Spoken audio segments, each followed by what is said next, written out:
Hello, everybody. Welcome back. I'm Michael Feinstein. This is our Great American Songbook Archives and Library, and it is always fun to be with all of you to talk about the treasures that we hold here. And one of our treasures is our Executive Director, Chris Lewis, who doesn't live in the archive. He isn't held here, but he spends a lot of time here, and I am personally very grateful for all the work that you do for preservation and for all of the other programs that the Foundation has created and propagates, and a lot of that is thanks to you. So, well, thank you, Michael. It's a joy, and I sometimes wish I lived right here in the archives because this is my favorite place. I love this. Yes, and we know that it's safe here and nothing bad can happen here. Knock on something. Knock on, that's wood, I think. So, and this is what, a smorgasbord of things that you've actually pulled. So yeah. So the focus of today is really on big bands and the big band era, and so we pulled some items from several collections, and it is a hodgepodge of materials here that just kind of shine a light on different aspects of that time and period. And so I thought I'd just share with you some of what we have, and maybe you could tell us a little more about some of the artists that we talk about, or some of the sure, I'll make something up. Yeah. So we'll call this episode The Big Band Theory. Yes. There, but for a typographical error, go I. I so love go it. ahead. I love it. Well, the first collection is from a gentleman who lives here in Indiana, Jim Young, who is played in several big bands himself, the Sammy Kaye Orchestra, the Stardust Orchestra, but also a lifelong collector of big band materials. And so some of what you see here from his collection, first of all, he had an affinity for Lawrence Welk, which is certainly a time period and an important time. But we have, this comes from one of our staff members whose his uncle actually played the bass trombone for Lawrence Welk and has this baton that was Welk's. He also has the distinction of being in charge of the bubble machine during Welk's performances. Well, people may not know what that is. Yeah. Lawrence Welk became iconic on television when I was growing up. I don't know how many years he was on television, but it was probably, 20 years that he at was least, on. and still on. With reruns yeah. and such. And he was considered very square. The kind of music that he made there were different kinds of bands. There were swing bands and there were sweet bands right. and swing bands and such. He was considered a little corny, a little square. But the music that he propagated was truly for the masses. And when he went onto television, he became one of the biggest television stars, even though he was not particularly well-spoken. He was not particularly, his appearance was not that of a matinee idol, let's put it that way. But he had a certain kind of personality that was endearing. And nobody would have predicted that of all the band leaders from the Golden Era, that Lawrence Welk, right. of all of these famous people, would become iconic on television. And he also made several faux pas on television that are famous. He was introducing the Duke Ellington song, Take the A Train, and he was reading the cue cards, and he said, and now, ladies and gentlemen, the Duke Ellington classic, Take a Train. It's true.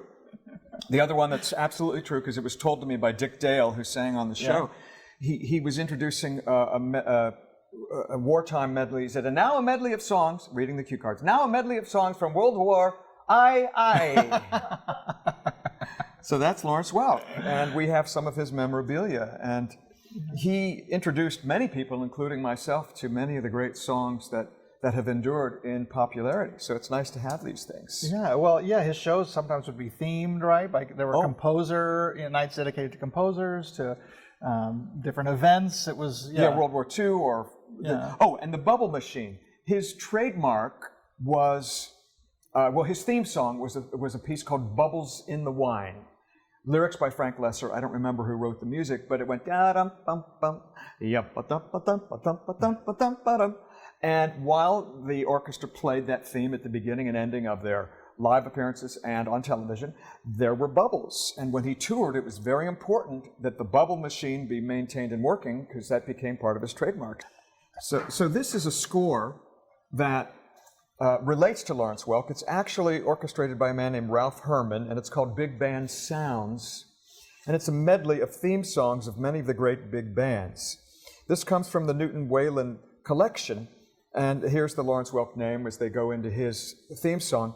But this is an example of something that may only exist in our archive, because the Herman family, the family of Ralph Herman who arranged this, no longer have this arrangement and many of his other arrangements. So this is a unique and important piece of music because we can recopy it and play it once again and pay tribute to all these big band leaders who are also represented with all of this memorabilia.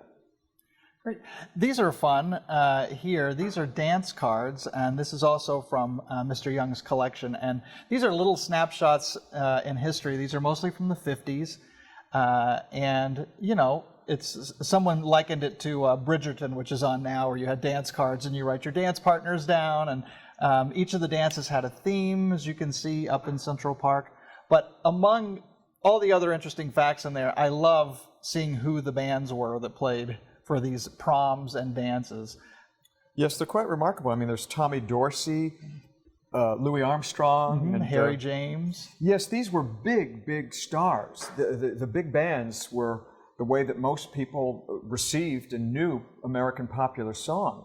The big band era went from the 30s into the 50s when it waned, and then solo vocalists became more popular. And so these bands were still existing in the 1950s, and they made a lot of money playing for proms and different high school and college events. So these are all souvenirs of many of these appearances by the big bands, and I would dare say that very few of these still are in existence. And it's wonderful to see the graphics and the little references to the social lives of all these people back in that time. So it's very special. I particularly like this, which is a throwback to an earlier era. So anyway, these are wonderful to see. And I don't know of a collection of these anywhere else. Right, and they've had particular interest, and we've given some tours of the archives, and you know, people don't even know what they are. And so when you start to look at them and you see, you know, this collection of this little snapshot of history, it's really, really special. Yes. There's a phrase that one used to utter back in the day, and that is your dance card full? And it means, do you have a dance that I can have with you? But it also became sort of a euphemism for, can I be with you, or can I see you? It was a polite way of asking someone if they were available. Is your dance card full? These are drumsticks that belong to Gene Krupa. Gene Krupa. And I thought if I picked him up, maybe I could nothing. But his energy's in here. Paradiddle. Yes, so Gene Krupa is one of the iconic band leaders of the 1940s.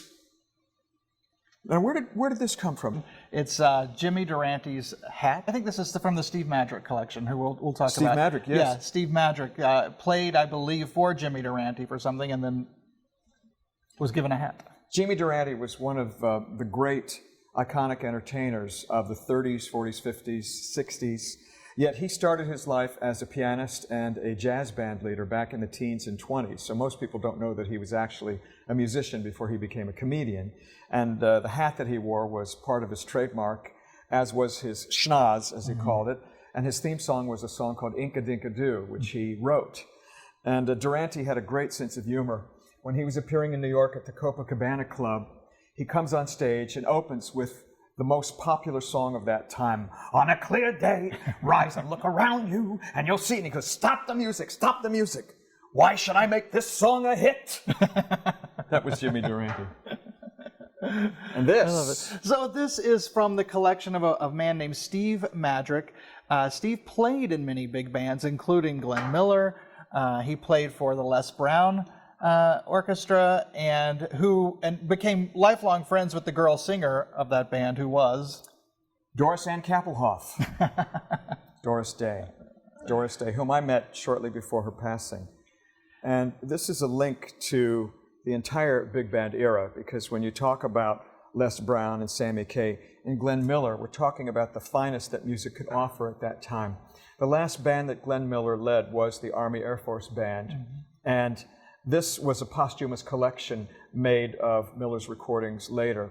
And so this really is a cross-section of the big band era that we treasure in our collection. Exactly. And you know, important people like Steve made important contributions to this music in this time, and we're happy to be able to tell their story in a way. And through his collection, we've told his story through his correspondence with Doris, which was really beautiful. Yes, if this saxophone could talk. But to be able to see this helps to bring an idea of what the big band era was like to people. When you see these instruments, you get a sense of imagining them on the bandstand and playing all those one-night stands. So we are grateful to Steve Madrick and his family and Jim Young for making it possible for us to help preserve all of this. And that's a wrap. Ladies and gentlemen, please join us at thesongbook.org to know more, because we know that you want to know more. So we thank you, and I thank you, Chris Thank you, Lewis. Michael. Thanks. See you soon.